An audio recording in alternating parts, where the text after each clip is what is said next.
Phone കയ്യിലുണ്ടോ? എങ്കിൽ birth registration K സ്മാർട്ടിൽ മിനിറ്റുകൾക്കകം.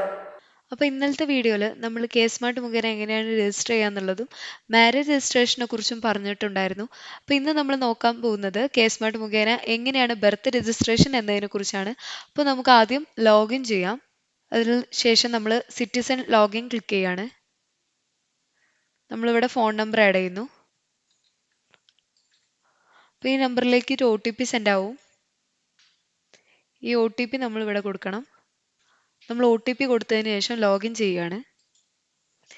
ഈ കാണുന്ന ബാറിൽ നമ്മളിതിൽ ന്യൂ ആപ്ലിക്കേഷൻ ക്ലിക്ക് ചെയ്യാണ്. അതിനുശേഷം ഇവിടെ സർവീസസും കാര്യങ്ങളും കാണുന്നുണ്ട്. നമ്മളിന്ന് നോക്കുന്നത് ബർത്ത് സർവീസിനെ കുറിച്ചാണ്.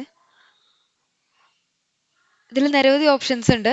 New birth registration, still birth registration, adoption തുടങ്ങിയിട്ട് നമ്മൾ ന്യൂ ബർത്ത് രജിസ്ട്രേഷൻ ആണ് ക്ലിക്ക് ചെയ്യുന്നത്.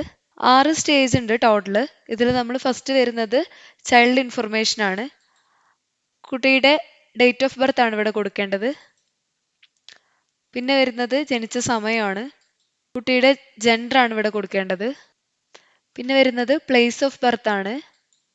Hospital, institution, home, vehicle, public place തുടങ്ങിയിട്ടുള്ള ഓപ്ഷൻസ് ഇവിടെ ഉണ്ട്. അത് ഓരോന്ന് ക്ലിക്ക് ചെയ്യുന്നതിനനുസരിച്ചും ഇവിടെ താഴെ ഓപ്ഷൻസും കാര്യങ്ങളും മാറിക്കൊണ്ടിരിക്കും. പിന്നെ വരുന്നത് കുട്ടിയുടെ നെയിമാണ് ഇവിടെ കൊടുക്കാൻ. അത് ഇംഗ്ലീഷിലും മലയാളത്തിലും കൊടുക്കേണ്ടതായിട്ടുണ്ട്. ഇനി കുട്ടിയുടെ പേര് ഇപ്പം ചേർക്കാൻ താല്പര്യമില്ലെങ്കിൽ ഈ ഒരു പോപ്പപ്പ് ക്ലിക്ക് ചെയ്താൽ അത് കൊടുക്കാതിരിക്കാനുള്ള ഒരു ഓപ്ഷനും കൂടെ അവൈലബിൾ ആണ്. പിന്നെ വരുന്നത് അഡീഷണൽ ബർത്ത് ഇൻഫർമേഷൻ ആണ്. നേച്ചർ ഓഫ് മെഡിക്കൽ അറ്റൻഷൻ ആണ്. ആ ഒരു ബർത്തിൻ്റെ സമയത്ത് എന്തായിരുന്നു മെഡിക്കൽ അറ്റൻഷൻ എന്നുള്ള കാര്യമാണ് കൊടുക്കേണ്ടത്. നമ്മളിവിടെ ഹോസ്പിറ്റൽ കൊടുത്തത് കൊണ്ട് ഇൻസ്റ്റിറ്റ്യൂഷണൽ ഗവൺമെൻറ് എന്നുള്ളതാണ്. പിന്നെ വരുന്നത് ഡ്യൂറേഷൻ ഓഫ് പ്രഗ്നൻസി ആണ്. അത് കൊടുക്കാം. ഡെലിവറി മന്ത് കൊടുക്കണം. ഡെലിവറി മെത്തേഡാണ് പിന്നെ കൊടുക്കാനുള്ളത്. അത് കൊടുക്കാം. നാച്ചുറൽ ആണോ സിസേറിയൻ ആണോ തുടങ്ങിയിട്ടുള്ളതൊക്കെയാണ്. നമ്മളത് കൊടുക്കാം. പിന്നെ വരുന്നത് കുട്ടിയുടെ വെയിറ്റ് ആണ്. അതിനുശേഷം നമ്മൾ പ്രൊസീഡ് നിൽക്കുന്നു. പ്രൊസീഡിന് ശേഷം നമ്മൾ നോർമലി നെക്സ്റ്റ് സ്റ്റേജിലേക്ക് പോകുന്നതായിരിക്കും. ഇനി അഥവാ അത് നമ്മൾ ബാക്ക് അടിച്ച് പോവുകയാണെങ്കിലും നമ്മൾ ചെയ്ത ഈ ഫസ്റ്റ് സ്റ്റെപ്പ് എന്ന് പറയുന്നത് ഡ്രാഫ്റ്റിൽ കിടക്കുന്നതായിരിക്കും. പിന്നീട് നമുക്കത് കണ്ടിന്യൂ ചെയ്യാവുന്നതാണ്. ഇപ്പോൾ നമ്മൾ സെക്കൻഡ് സ്റ്റേജിലാണ്. ഇതിൽ കൊടുക്കേണ്ടത് പാരൻസ് ഇൻഫർമേഷൻ ആണ്. അത് മലയാളത്തിലും കൊടുക്കേണ്ടതാണ് ഇവിടെ. പിന്നെ ചോദിക്കുന്നത് number of child born alive ആണ്. ഈ കുട്ടി ഉൾപ്പെടെ അമ്മയ്ക്ക് ഉള്ള കുട്ടിയുടെ എണ്ണമാണ് ഇവിടെ കൊടുക്കേണ്ടത്. നെക്സ്റ്റ് വരുന്നത് ഫാദറിന്റെ ഡീറ്റെയിൽസ് ആണ് കൊടുക്കാനുള്ളത്. ഇനി അത് മിസ്സിംഗ് ആണെങ്കിലോ ഡിസ്ക്ലോസ്ഡ് ആണെങ്കിലോ നമുക്ക് ഈ ഒരു പോപ്പപ്പ് ക്ലിക്ക് ചെയ്തിട്ട് തന്നെ നെക്സ്റ്റ് സ്റ്റേജിലേക്ക് പോകാവുന്നതാണ്. ഇല്ലെങ്കിൽ ഫാദറിന്റെ നെയിം, മദറിന്റെ ഇൻഫർമേഷൻസ് ഫില്ല് ചെയ്ത പോലെ തന്നെ ഇംഗ്ലീഷിലും മലയാളത്തിലും കൊടുക്കണം. ഫാദറിന്റെ ഡീറ്റെയിൽസ് ഒക്കെ ആഡ് ചെയ്തതിന് ശേഷം നമുക്ക് പ്രൊസീഡിലേക്ക് പോവാം. നോർമലി നമ്മൾ നെക്സ്റ്റ് സ്റ്റേജിലേക്ക് പോകുന്നതായിരിക്കും. തേർഡ് സ്റ്റേജ് എന്ന് പറയുന്നത് അഡ്രസ്സസ് ഇൻഫർമേഷൻ ആണ്.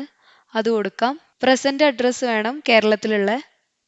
സെയിം ആസ് പ്രസന്റ് അഡ്രസ്സ് നമ്മൾ ഈ പോപ്പപ്പ് ക്ലിക്ക് ചെയ്തതിന് ശേഷം ഫോർത്ത് സ്റ്റേജിലേക്ക് പോകുന്നതായിരിക്കും. പ്രൊസീഡ് ക്ലിക്ക് ചെയ്തതിന് ശേഷം ഈ ഒരു ഫോർത്ത് സ്റ്റേജിൽ പ്രൈമറി ഇൻഫർമെൻ്റ് ആരാണോ ആളെ ഡീറ്റെയിൽസ് ആണ് നമ്മൾ കൊടുക്കേണ്ടത്. Father, siblings, grand parents, mother, ഗാർഡിയന് തുടങ്ങിയിട്ടുള്ള ഓപ്ഷൻസ് ഉണ്ട്.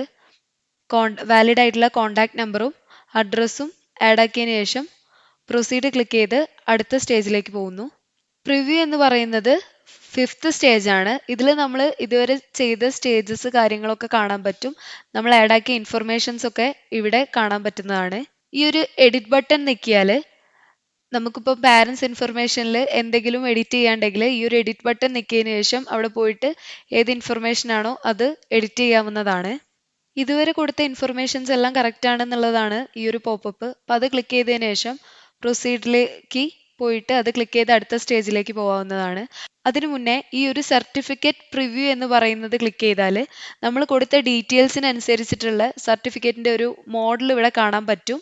ആ സർട്ടിഫിക്കറ്റ് നോക്കിയിട്ട് നമുക്ക് എന്തെങ്കിലും മിസ് ചെയ്ത ഇൻഫർമേഷൻസ് ആഡ് ആക്കാനോ എഡിറ്റ് ചെയ്യാനോ ഒക്കെ പറ്റുന്നതായിരിക്കും. അതിനുശേഷം നമ്മൾ പ്രൊസീഡ് ക്ലിക്ക് ചെയ്ത് അടുത്ത സെക്ഷനിലേക്ക് പോവാം.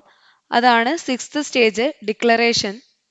ഇതുവരെ കൊടുത്ത ഇൻഫർമേഷൻസ് എല്ലാം കറക്റ്റ് ആണെന്നും 1969 ജനന മരണ രജിസ്ട്രേഷൻ നിയമത്തിലെ സെക്ഷൻ 23 പ്രകാരമുള്ള പിഴകളെക്കുറിച്ച് തനിക്ക് അറിയാമെന്നുള്ളതിൻ്റെ ഒരു ഡിക്ലറേഷൻ ആണ്. ഇത് ക്ലിക്ക് ചെയ്യാം. പിന്നെ ചോദിക്കുന്നത് the birth reporting related due to എന്നാണ്. അതിൻ്റെ റീസൺ ഏതാന്ന് വെച്ചാൽ അത് കൊടുക്കാം. Lack of awareness, health issues, busy job schedule തുടങ്ങിയിട്ടുള്ളവയൊക്കെയാണ്. ഇവിടെ നമ്മൾ കൊടുക്കേണ്ടത് ഗാർഡിയൻ്റെയോ പാരൻറ്റിൻ്റെയോ നെയിമാണ്. നെയിം കൊടുത്തതിന് ശേഷം ഇവിടെ Aadhaar linked mobile number automatically വരുന്നതായിരിക്കും. ഇനി അതല്ല എഡിറ്റ് ചെയ്യണമെങ്കിൽ അതിനനുസരിച്ച് ഇവിടെ എഡിറ്റ് ചെയ്യാനുള്ള ഓപ്ഷനും ഉണ്ട്. അതനുസരിച്ച് എഡിറ്റ് ചെയ്യാം.